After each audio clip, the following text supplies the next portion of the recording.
Yeah, right. Starting recording now. Hey, welcome. This is part 2 of the LFC Delaware podcast. We've been having a wonderful time chatting with Keith Salmon, who's our guest this week. And we could have recorded loads of things, but we're just going to talk about some things that we saw on our Facebook page this week. Again, we have Charlie, Sean, and Tim joining us. Where do we begin? Oh, let's do some announcements. Yes. Rooney's. Who's going to talk about Catherine Rooney's? I am. Catherine Rooney's is a bar in Wilmington. No. So it had not a huge crowd out yesterday for the Community Shield. Paul was there for a bit. Half, yeah. Yeah, half. Yeah. So Delaware Avenue is going to be closed on the weekends for the foreseeable future till it's too cold to be out there. Closed to traffic and open to dining. Good point. Yeah, they've got picnic tables they're going to put out. Didn't work out for Community Shield, but September the 12th at 12:30 p.m., beautiful afternoon start, plenty of time to sleep in on a Saturday. Get there for the season opener against Leeds. I'm sure we'll have a Facebook event so you can RSVP so Rooney's knows how many people to expect. But we'll have a TV out there, loads of the people that you love, and a win on the opening season for the Mighty Reds. And lots of masks. Wear a mask. Yeah. Sounds good. Next. Why don't we talk about fantasy football? People trying to sign up for Delaware's fantasy football. Sean, what do they need to do? Sure. You go to fantasy.premierleague.com and you'll fill out your team, and then you join our league, which is Delaware OLSC. That's Delaware OLSC. No spaces, unlike what I published in the bulletin. Underscore, nothing like that. No spaces, yeah. And we have 7 people already, so feel free to join. Mm-hmm. Awesome. What else are we going to talk about? Membership. OLSC Delaware membership is open. We have a little over 50 who have renewed for the current campaign, which I guess started yesterday or starts in 13 days, whatever your take on that is. Yeah. So get in there. lfcdelaware@gmail.com is the best contact. And there's a really cool T-shirt in the works. Very cool. Bulletin. It's got something about it's great being first. It is good being first, as we know, in the great state of Delaware. So yes, get in there and link up your official Liverpool membership to give us more power. Yes, and more ability to order T-shirts. Final public service announcement. Next weekend, we're going to be doing a LFC Foundation This Means More weekend, and we're going to center ours around Food Bank of Delaware. So if you want to contribute, we're going to be at Catherine Rooney's on Wednesday between 5 and 6 if you want to drop off actual food and cans. If you want to join from the comfort of your own home, if you want to Venmo OLSC Delaware, any contributions, and we'll use that to buy food. We've got a handful of people who are volunteering to be at the food bank next weekend, and hopefully we'll be able to produce a fantastically edited, creative video about that whole experience. Anyway, 5 to 6 Wednesday, otherwise Venmo us, whatever you can afford, and we'll make sure Food Bank of Delaware is suitably sorted. Okay. Where are we? Facebook topics for this week. Well, I guess this week started with a game against Salzburg. And I'm not going to make the mistake of last week in asking the first person who hadn't watched it to comment. So who did see the Salzburg game? Anyone? Yes. Oh, okay. And that's not just the second half, right? That's the whole thing. I saw just the second half. Charlie, Cheating. what do you make of that game? They were a little more advanced. They, being Salzburg, were a little more advanced in their preseason, given the German Project Restart preceded ours. Austria, Germany, all of that. It's all the same thing. It's just, there goes my credibility. Anyway, they came out very hard, and I'm kind of, it took us a bit by surprise, us being the players on the field, not so much us watching. But in the end, it was nice to be in a situation where we had to come back, and we did. And it was a lot better conditions than the prior game. It was in a stadium with actual fans attending, which I got to say was really cool. They were loud for 1,300 people too, I think. So I don't know. It was good, and it was preseason, and I enjoyed it, and I don't read too much into it. I guess Billy the Kid was good. It now seems so long ago, that game. But yeah, all good. So if you saw the second half, Tim, you saw the Brewster's 2 goals, right? Which seemed to be his story, actually. Yeah, it turns out that something I haven't learned in 2 preseason games thus far is that BST is different than EST. So I was just arriving to work at 10 a.m. Eastern time, and I got a text from Charlie like, oh, this is no good. And I realized that, in fact, this game was starting then. I was expecting it at 3 p.m. that day. Yeah. But anyway, Ryan Brewster's goals. Apparently, Jurgen Klopp thought the second one was better. Okay, I could see that. If I'm remembering. Yeah, so the second one was more of an individual effort. Mm-hmm. And the first one was more about the setup, but then his finishing. And if I'm being honest, I think the first one, it was all about, was it Tsimikas' run-up? A Milner's pass. Milner's run-up, that's right. Yeah, because he made sure to point that out on his Instagram. Again. But and I thought the finishing by Brewster on that one was rather impressive, because it wasn't just a tap-in. It was... ironically, right up underneath the top crossbar, which if he had been able to replicate that yesterday would have been much better. It was also one of those ones has you holding your breath in preseason going, really where's it going to go? But Rian's my guy. I hope he stays around. Klopp seems non-committal on it, but I think the game against Salzburg was good evidence that I think he can get playing time with the first team this year, and I think he can get valuable playing time, even if it is as a substitute and starting for the cups and stuff like that. I think he deserves to be on the team this year. Especially considering Origi and Shaqiri, for one reason or another, were no part of preseason at all. So there's at least that opportunity potentially for him, depending. The other thing is that there's still a long way to go in this transfer window. So there is, and I'll go to Keith next. But a few things. It's hard not to talk about Brewster, and then the penalty miss yesterday, and the Klopp comments about it's like his finishing is perfect. It's great. It's 100%. It's the rest of his game.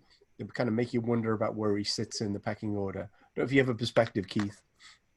Yeah, I'd watched Sunderland playing for Swansea last year on loan, and I think that's a very valid point. It is the rest of his game. His finishing can be immaculate, but he was anonymous for periods of game, and then he'd just come alive and he'd score a goal. Liverpool don't play like that. Liverpool, he needs to be involved in all of it. So it's the wider game from the view. If you look at those goals he scored against Salzburg, both of them were great finishes. The first one falling back and putting in the roof net. Second one I think I know why Klopp likes it, is he guides it into the top corner from the edge of the box. He guides it over the fella's head. It's like it's an immaculate piece of finishing. I can understand why Klopp said that's the better one, because the first one's like a poacher's finisher's goal, but the second one's class. And I've seen some of the goals he scored from Swansea. He scores from distance. He scores a lot from distance. Can he do what any of our front three do at the moment? I don't think he can do. He's a different type of player. He's more of your forward, centre forward. But so is Origi. Don't you think he might offer more than Origi does currently? I get a little bit disappointed with Origi in the way he uses him, because actually I think Origi's best bit is playing through the middle, but he plays on the left. He plays him constantly on the left, and we always think he's actually can be quite anonymous, Origi, whereas actually if you play him through the middle, he's probably more valuable, but then the rest of the team comes disjointed. I don't personally. I don't think Origi's good enough to play through the middle on his own. Origi's your David Fairclough super sub. That's what On the whole, he's an impact player. I think that's where he's been proved. He's had a few good games where he's been on from the beginning, like when he battered Everton last year and stuff. Barcelona. But Barcelona as well, yeah. And the surprise of Barcelona was, most of our star men were missing. Salah and Firmino were missing, and he played differently, didn't he? And I think he played through the middle that night, didn't he? And he knows the game a bit more, but he's constantly on the left when he seems to come on. I think Brewster will probably get another loan at a Premiership club. I think there's a lot of chat about likes of Newcastle and people like that, isn't it? And Leeds even, but Leeds have just signed Rodrigo, haven't they, from Spain. So I can't see that happening because he won't get game time. I think wherever he goes, he's got to have game time. Otherwise, he might as well stay with us. Yeah. But if Origi goes, keep him, because actually he will get that game time that Origi gets then. Shaqiri's an odd one, though, isn't he? Shaqiri just has been for a year. Yeah. And you say he's back and he's in all the pictures and then he's missing again. So you just think, okay, well, is there something going on with the transfer? There's always talk about him. Mm-hmm. So my theory about Shaqiri is he's going to be the new Lovren. So he's going to be everyone's best friend, even if he doesn't play. I think that's. I could do that. Just pay me to be the mate. I'd be the mate. You know what I mean? I could be Jason Lovren. You know what I mean? I could be. He's on the list for that too. It was Alberto Moreno before that, right? Yeah. Yeah. But the thing is, squads need that sometimes, don't they? Yeah. Well, Keith, good backs around them. So Keith, Sean, you're telling me you can score that goal against Dortmund? You can do that? But if I had a few of you guys lifting me up to get off the floor, that's my only chance.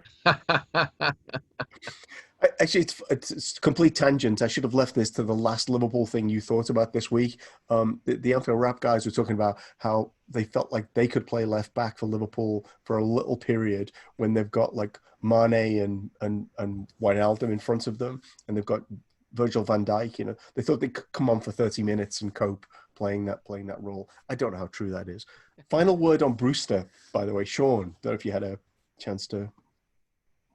I think it's great that he scored 2 goals against Salzburg. I don't know enough to comment one way or the other, but what I've heard is that he's 20 years old, and at that age, typically you need playing time to develop and gain more confidence and all that. So there's a lot of rumors about him being loaned out. I'd be perfectly happy if he's in the squad, but I'd worry that his development wouldn't be quite as good if he is in the squad. I think that's really where it is. The team probably wants to max out his development. So whatever's going to be best for that. Yeah, probably has to be the right team. I hear Barcelona are in need of a lot of help, so I don't know if that's an opportunity. Yeah, they need help that Punky Brewster isn't going to give them. I am sorry.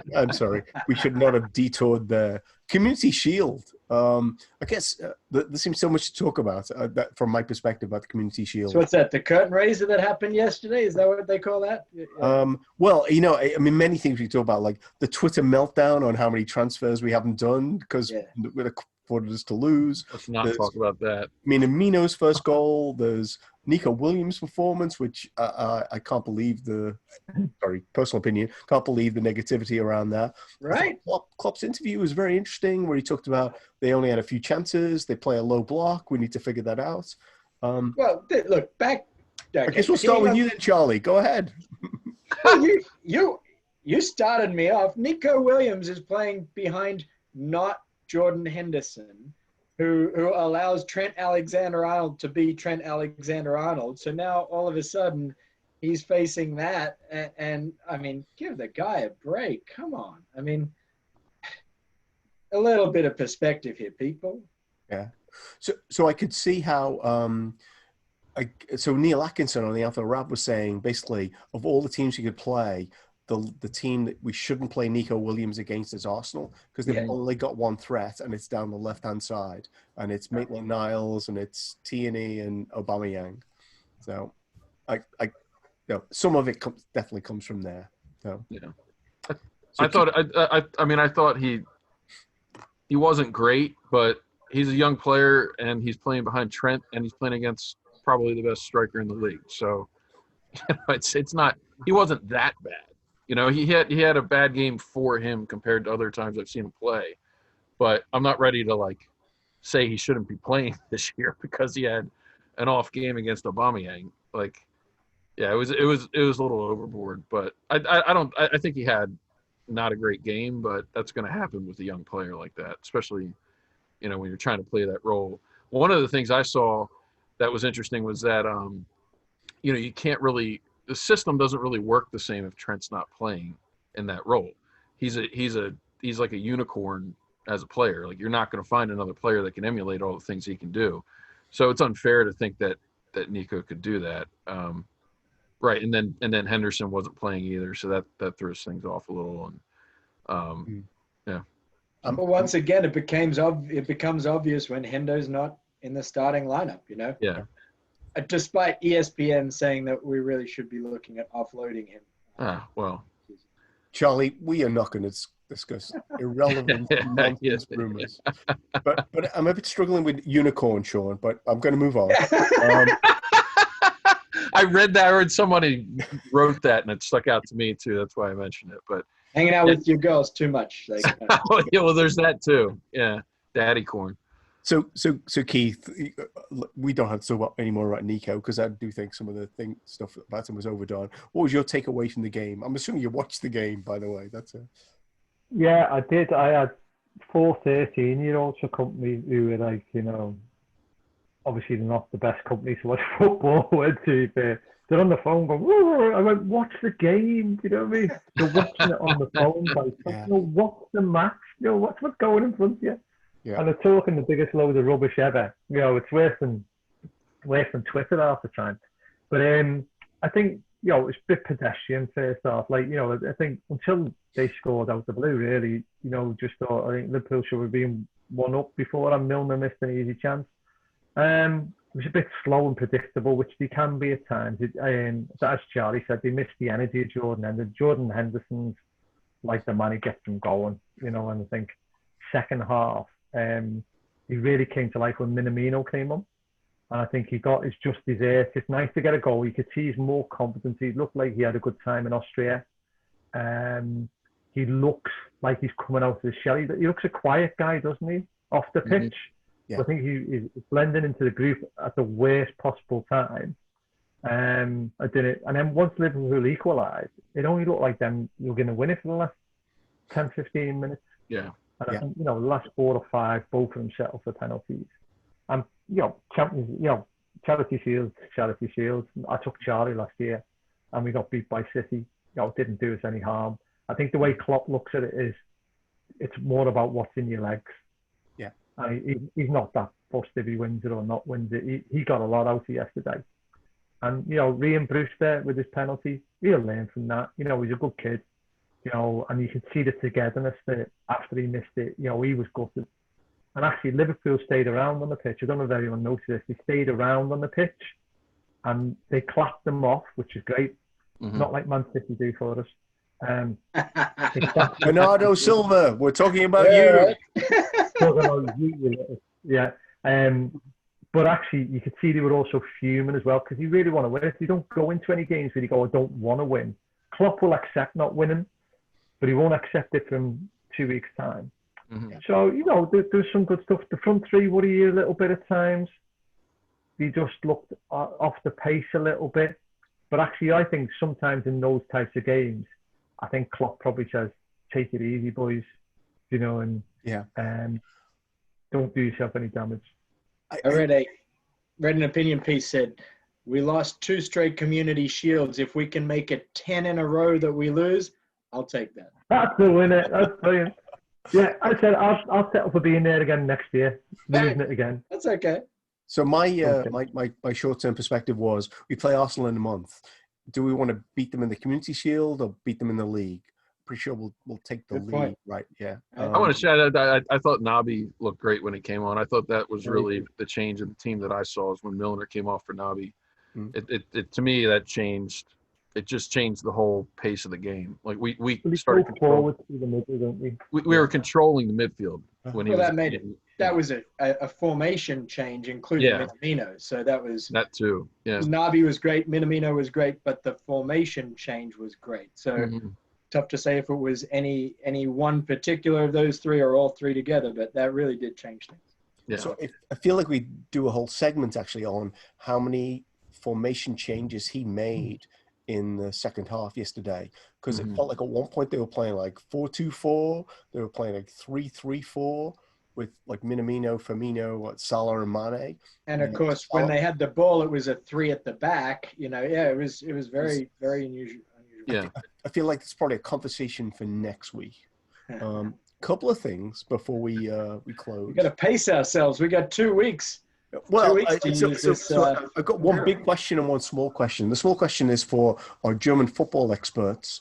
We signed some guy from Hoffenheim, whose name I don't even recall, but apparently scored in the under-18s this week, like first game. Oh, no kidding. Yeah. I have no knowledge of that whatsoever. Sorry.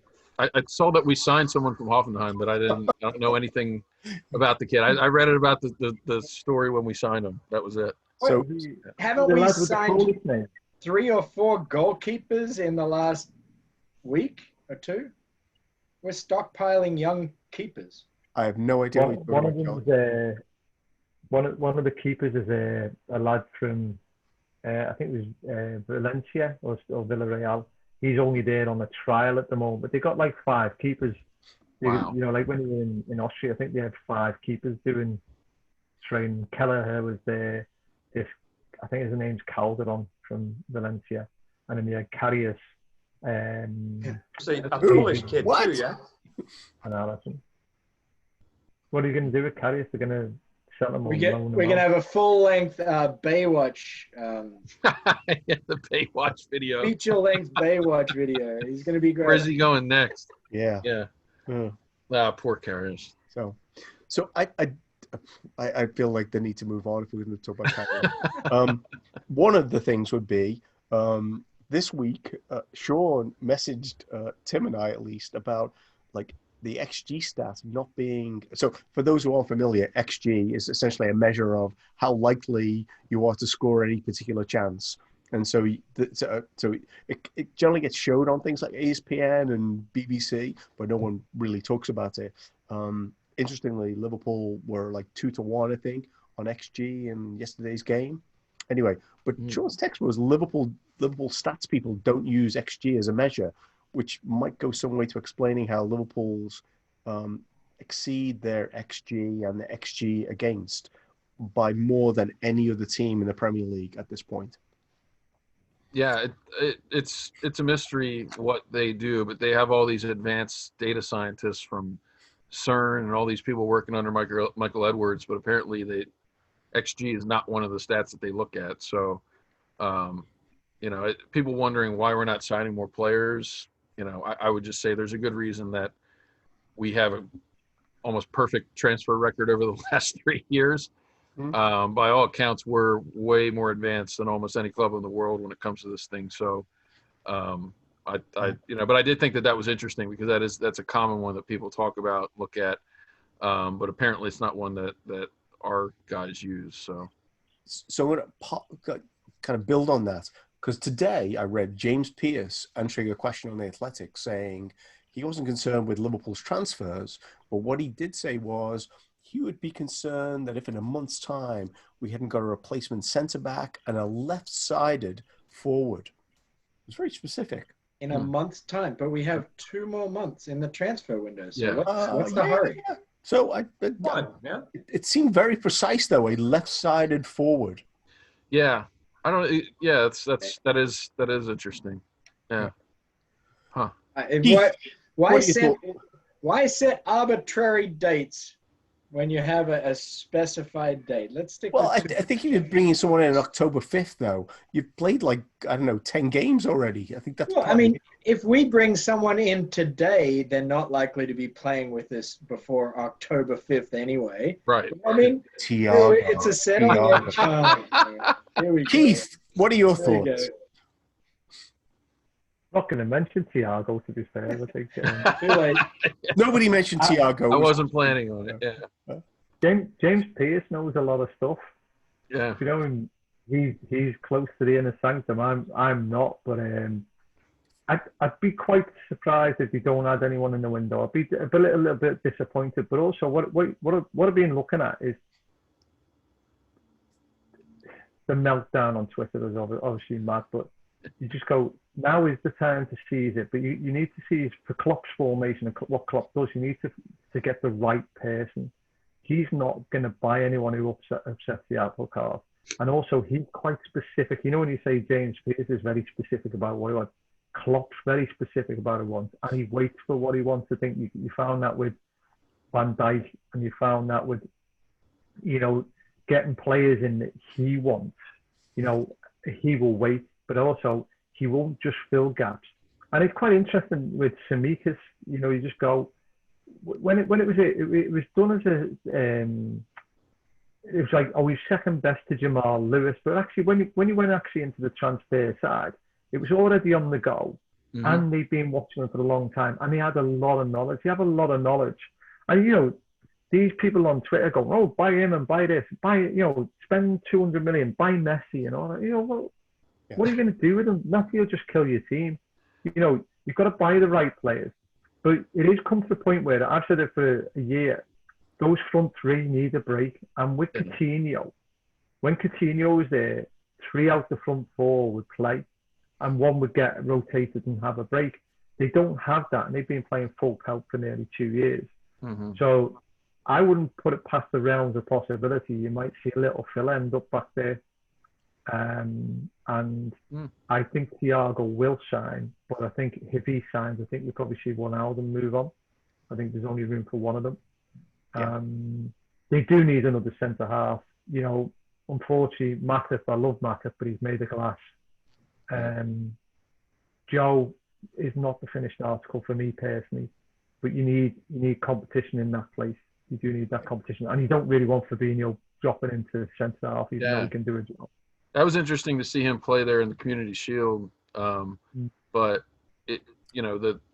the bad thing about that is that he's arguably the best defensive midfielder in the league, and you're taking him out of his best position in order to play him at center back. It's just not ideal, you know. But no, and I think you see that he'll play there at a real push, but I think he's looking for a decent centre half. There's talk of Ajer from Celtic. I think that's agent talk. Ben White hasn't gone to Leeds, so you never know. There might be something there. Ben White to Brighton. For some reason, why Brighton loaned him out to Leeds and he had the superstar year, I don't know. So, you know, that could be one. But you've got to look at it and go, they haven't got much wrong in the last 3 years. Beforehand, they got stuff wrong, but actually, they listen to Michael Edwards now. They listen to numbers. Klopp trusts them implicit. They've literally they almost have them perfect. I mean, they've almost got nothing wrong. Like they've all the transfers basically have worked out to some extent, you know, even if it's just recouping the fee. What are you buying him for? He's crappy. He got relegated.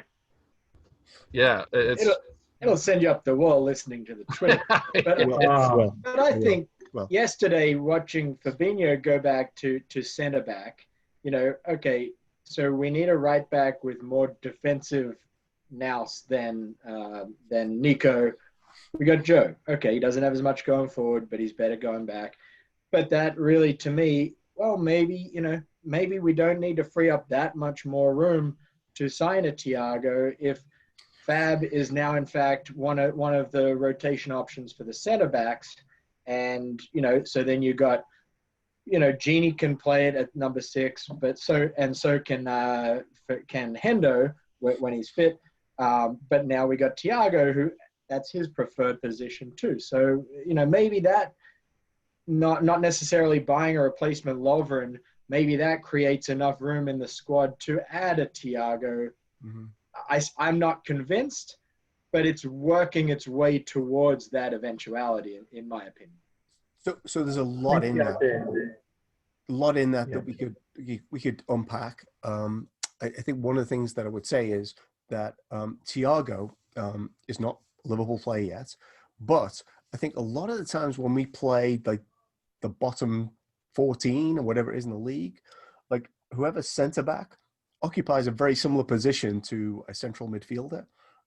So, if Fabinho does end up being like one of the two, that's not such a different position for him.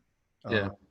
I think so. I think that's something we're going to explore. I thought what was most exciting yesterday, actually, from my perspective, was they played like these incredible formations, which could allow Fabinho to be a defender, Minamino to be the fourth attacker. I think we're going to see more of that stuff going through the season. Well, and then back to your point of us playing them in what, a month? Maybe some of that was all smoke and mirrors. Maybe that's just to keep them guessing. I love it. I think it's watching it from 10,000 foot view, you see a lot of things that, hey, maybe this will work. Maybe we just need to make them think it'll be an option. Yeah, it's funny because Klopp does like to try stuff. I remember I was at the Norwich game beginning of last season, first game last season, and he played really differently from the back compared to the season before. It likely changed the whole style. Yeah. And it was like that. You hadn't seen it, and it surprised people. I kept on surprising them. And this year, he's got to reinvent himself because people will play like Arsenal did against us all the time. They will play against. They've all sat and watched Liverpool play for a year, and they're going to think about how do we stop these, and someone will be successful. Yeah. So no one else I'd prefer coming up with a solution than Jurgen and the real Pep. Yeah. There aren't many players in the league as good as Aubameyang either, though. I mean, I think that was a big part of yesterday's. He's just such a good player, and he's going up against a young right back. Like that their transition in the first half caught us a few times with that crossfield pass, and it's to me that's just a bit of an anomaly. But the only thing I'd say is they did exactly the same against Chelsea and against Manchester City, so there's probably some things to be learned from that in 4 weeks. Those were also preseason games. Yeah. The FA Cup games. Mm-hmm. Sorry, you're talking about them rather than us. I was talking about Arsenal, like Aubameyang being. We're talking about those guys. Yeah. So, Tim. Yes. We're going to go to next topic, final topic. We're going to go like one Liverpool thing you noticed this week. But before we get there, final thoughts on Charity Shield, like what's wrong with Liverpool, like Twitter, the unit, anyway, whatever you want to talk about. What's wrong with Twitter? Where do I start? The silliest thing that made the most sense that I saw on Twitter was that Mikel Arteta, everyone expected him to be the second coming of Pep Guardiola, and instead he's the second coming of David Moyes. That's great. And it's not wrong. We just talked about all of their big wins in their major awards that they've won. It's been defense first. Yeah. It's been much more of a transition game than the typical, gas pedal to the floor, beat you 7-0 or something like that Pep would play. Can I modify that? Because it could be the second coming of Jose Mourinho. Actually, that's what it could be. Or it could be that they have much nicer than that, though. Oh no, we lost Keith. No. Bad weather on the Isle of Man. Oh, no. It was all Tim's fault. You got very offended by that David Moyes thing. So, I guess we're wrapping up. But, okay, one final thing, Sean. I guess the first thing that stood out to me was we mentioned it earlier, but there was a bunch of talk. Oh, there he is. Back. There you are, Keith. Back in the room. Bunch of talk about how the players reacted to Brewster missing the penalty in the Community Shield. Particularly, there's that picture of Curtis Jones, putting his arm around him and all that. And I just thought that was good to see. And I think Adrian gave him a message on Twitter or Instagram or something. That was you worry that that's going to impact a young player. Yeah. Penalties are just a weird thing, and I don't know. Hopefully, people don't hold that against them. I don't think anybody should. So, if there's ever an environment to, make that a learning moment, then I think he's in said environment. Yeah. So, is that your point to close, Charlie, or do you have something else for us? Surely not. Yeah. Yeah, I guess. Nothing really comes to mind. I mean, looking forward to no injuries over the international break. Please, no injuries. International break. Fucking hell. Yeah. Keith, one final thing to close with. Thank you for being our guest today. I've really enjoyed it, guys. Thanks very much for being so good with me and so interested in my long stories. I really appreciate it. I think the thing that I've noticed is this is the real world. I think, we've mentioned it about 20 times now. The joy of Twitter is gone. It's just, it's a cesspit at the moment. And unfortunately, modern football is about it. People talk about modern football like it's FIFA 2020. It's like a video game. It's not a video game. It's real. And in Jürgen, I trust he gets what he wants. He's got the power. FSG have been really good. Don't give a monkeys what Twitter says or anything like that. There's things you'll question, but not be funny. Champions League final, Champions League winners, Premier League winners in 3 years. What more do you want? You're not going to get more. So find the right people on Twitter, follow the right people, enjoy their company, meet guys like yourself. Can't ask for any more. That's awesome. I'm hesitant now because that's a great way to end. I did one small thing. I saw a quote this week, and I think it's true. But apparently Wayne Rooney has said that Manchester City can sign Messi, and we'll talk about that. But if Liverpool sign Thiago, that will mean they're guaranteed to win the league. Thought that was like... Right. Or it's a better signing or something, Yeah. So Rooney is not a Liverpool fan. Let's be clear about this. His wife is, but he is definitely not. His wife is? Yeah. So the interesting part How of that, did she marry him? the interesting part of that to me, Paul, is that he played with Ronaldo. Yeah. So he's a former teammate of Ronaldo, but he specifically said that Messi was by far the best player in the world. I almost saw that as like a dig against Ronaldo. Which that was the most interesting thing. I think his point was and we could go into this about like people have written about like Messi. How's he going to improve City? Because it's the defense that's the problem. But I think his point was that if Liverpool got a player like Thiago, that would allow them to be even more creative than they currently are. I'd like to say that was his perceived point, but let's look through the spin. I should have ended the recording after Keith's point, shouldn't I? Like it was obviously. It's a terrible idea. Yeah, you had a good point. So I think Wayne Rooney's a football. He's got the same football knowledge as Carragher. He's like Carragher. He's not given enough credit for what his thoughts about football. He's probably got a football brain, and he's going Man City by Messi. You've got to change everything. Whereas Liverpool by Thiago, he's just another great piece in the jigsaw. That's a good point. He's a perfect complement, whereas Messi is like everyone else in that team. City is out the window. What does De Bruyne do? De Bruyne has to give the ball to Messi because that's what Messi is. Yeah. He's the GOAT. So that's a very good point. Yeah. Keith, I'd almost sign up to see City somehow getting him and then trying to figure out the financial fair play aspects and then still not solving the issues that plagued them for the last year, 18 months. It's 2 ending points that Keith left us on, and we just kept talking. Keith, thank you so much for finally making my point a good one. Please do. Loved having you. Thank you, Charlie, for keep making extra ending points. Thanks. Right.